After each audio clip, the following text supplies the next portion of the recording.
Halo sahabat, selamat datang di channel Cerita Rakyat. Di channel ini banyak info menarik tentang desas-desus kabar yang beredar. Jangan di-skip dan jangan lupa subscribe dulu. Mari kita bangun channel ini bersama-sama menuju 1 juta subscriber. Yang setuju, ayo langsung tekan tombol subscribe-nya. Dulu kerja serabutan, sekarang diterima di Jepang. Awal perjuangan Dani. Ini adalah kisah tentang seorang pemuda desa yang hidupnya berubah drastis hanya dalam 3 tahun. Dulu kerja serabutan, makan pun pas-pasan. Tapi sekarang, ia pulang kampung bawa mobil sport, motor gede, dan rumah 2 lantai. Gimana bisa? Namanya Dani, anak pertama dari 3 bersaudara. Tinggal di sebuah kampung kecil di Jawa Tengah. Tamat SMA, tapi tak punya uang untuk kuliah. Jadilah dia kerja serabutan. Kadang ngojek, kadang tukang bangunan. Penghasilannya paling tinggi 1 juta per bulan. Itu pun tidak selalu lancar. Tapi Dani punya mimpi, ingin angkat derajat keluarga. Dan satu hal yang terus ia dengar dari teman-teman. Jepang. Negeri dengan gaji tinggi, kerja keras, tapi hasilnya pasti. Dani nekat daftar ke program magang ke Jepang. Ia ikut pelatihan bahasa Jepang selama hampir setahun. Bangun pagi, belajar hiragana, katakana, sampai budaya kerja Jepang yang super disiplin. Tak mudah. Banyak yang nyerah di tengah jalan. Tapi Dani bertahan. Dan akhirnya, setelah 11 bulan, namanya diumumkan lulus seleksi. Ia akan dikirim ke Osaka, Jepang untuk kerja di pabrik suku cadang otomotif. Tahun 2020, Dani resmi mendarat di Jepang. Suasana asing, bahasa tak dipahami, dan udara yang menusuk tulang. Tapi tak ada waktu buat mengeluh. Hari pertama kerja, ia langsung dikasih target produksi. Kerja berdiri 8 jam, kadang lebih. Semuanya serba cepat. Telat 1 menit saja, kena teguran. Dani tinggal di asrama bersama 5 orang lain. Ruang sempit, tapi cukup layak. Setiap hari masak sendiri, makan sederhana, dan fokus kerja. Gaji pokok Dani di tahun pertama, 130.000 yen per bulan. Kalau dirupiahkan sekitar 15-17 juta. Tapi setelah dipotong pajak, asrama dan asuransi, yang tersisa sekitar 10 juta. Untungnya, Dani rajin lembur. Total gajinya bisa tembus 20 juta sebulan. Dan semua itu enggak ia sentuh sedikit pun buat gaya-gayaan. Tabung, tabung, tabung. Itulah mantra hidupnya. 3 tahun di Jepang, Dani menahan semua godaan. Tidak ikut teman ke karaoke, tidak beli gadget baru, bahkan jarang update media sosial. Tapi semua pengorbanan itu akan terbayar lunas. Di episode berikutnya, kita akan bongkar berapa sebenarnya total tabungan Dani dan gimana cara dia bisa ngumpulin 500 miliar rupiah hanya dalam 3 tahun. Klik like dan subscribe, aktifkan loncengnya.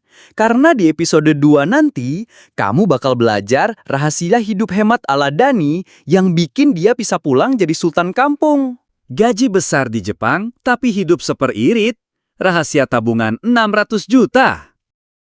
Kerja di Jepang, gaji besar. Tapi ngapain masih naik sepeda? Makan cuma nasi sama telur. Inilah rahasia yang bikin Dani pulang-pulang bisa bawa mobil sport dan rumah megah. Di Jepang, Dani bukan cuma kerja keras, tapi juga hidup super hemat. Ia punya prinsip, gaji besar tidak berarti boleh hidup boros. Setiap bulan, ia hanya pakai sekitar 20% dari total gaji. Sisanya langsung masuk tabungan. Makan, masak sendiri. Belanja, cari diskon malam hari. Transportasi, pakai sepeda. Hiburan, nonton YouTube di kamar pakai wifi gratis. Tahun pertama, gaji bersih Dani setelah potongan sekitar 10 juta rupiah per bulan. Tapi karena lembur dan kerja tambahan, Dani bisa bawa pulang sekitar 18 hingga 20 juta rupiah per bulan. Masuk tahun kedua, gaji pokok naik jadi 150.000 yen. Dan karena lembur makin padat, total pendapatan bulanan naik ke 25 hingga 30 juta rupiah. Dan ini berlangsung selama hampir 2 tahun penuh. Bayangkan, kalau tiap bulan dia bisa nabung minimal 20 juta rupiah selama 30 bulan, itu udah tembus 600 juta lebih. Godaan terbesar di Jepang bukan cuma cuaca atau kerja berat, tapi gaya hidup. Banyak teman sesama magang yang foya-foya. Beli iPhone terbaru, nongkrong di restoran mahal, keliling Tokyo tiap minggu. Tapi Dani berbeda. Dia tahu betul tujuan utamanya. Dia tahan semua godaan, bahkan kadang diladek, dibilang pelit. Tapi Dani tahu, dia bukan ke Jepang buat gaya-gayaan. Dia ke Jepang untuk masa depan. Setiap bulan, Dani sisihkan sebagian uang untuk dikirim ke orang tua di kampung, buat bantu adiknya sekolah dan sedikit renovasi rumah. Tapi, sebagian besar tetap ditabung, karena Dani sudah punya rencana besar saat kembali nanti. 3 tahun hidup hemat dan kerja keras. Akhirnya Dani siap pulang ke Indonesia, dengan saldo tabungan lebih dari 600 juta rupiah di rekening. Tapi dia tidak langsung foya-foya. Ada rencana besar yang dia siapkan, dan saat pulang ke kampung, semuanya berubah. Pulang-pulang bawa mobil sport dan motor gede, tabungan 600 juta ludes. 3 tahun menghilang, kini dia pulang dengan mobil sport, motor gede, dan gaya hidup yang bikin satu kampung geger.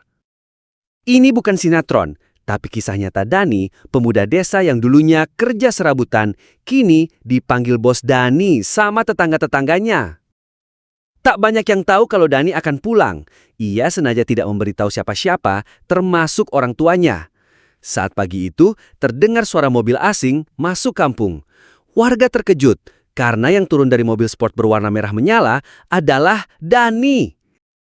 Ibunya menangis haru. Warga kampung mengelilingi rumahnya, dan foto Dani viral di media sosial lokal.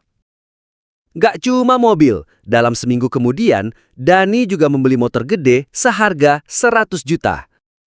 Dan tak lama kemudian, tanah kosong di samping rumahnya mulai dibangun menjadi rumah permanen 2 lantai. Warga pun mulai bertanya-tanya, dari mana uang sebanyak itu? Ada yang salut, tapi tak sedikit yang curiga.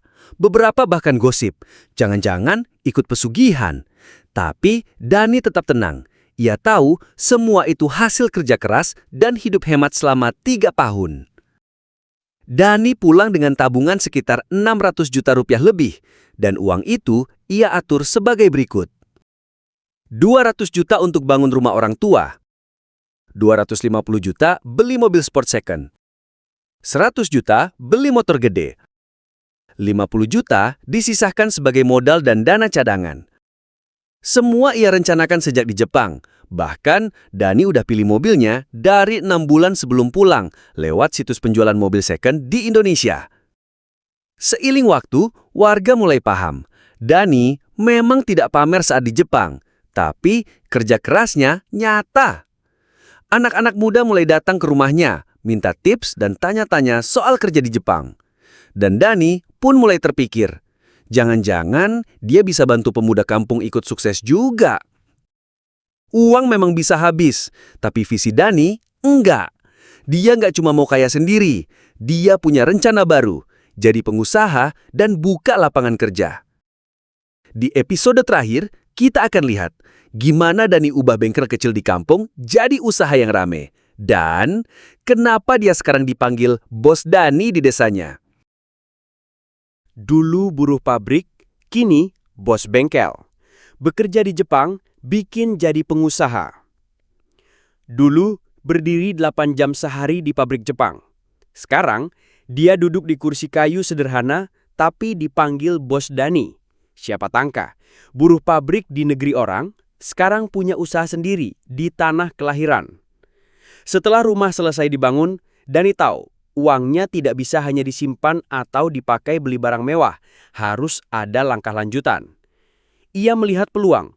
Banyak motor di desanya, tapi bengkel cuma satu, dan itu pun sering tutup.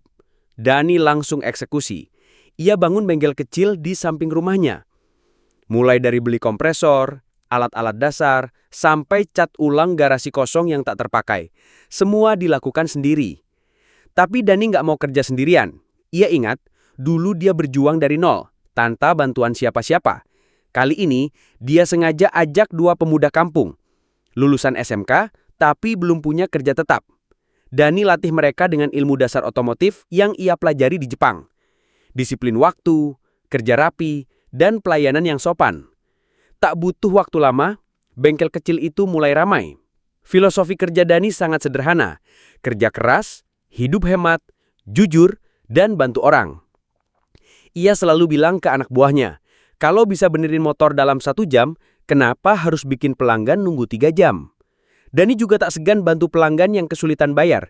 Ia pernah perbaiki motor tetangganya yang rusak tanpa minta bayaran, karena tahu motor itu satu-satunya alat cari nafkah.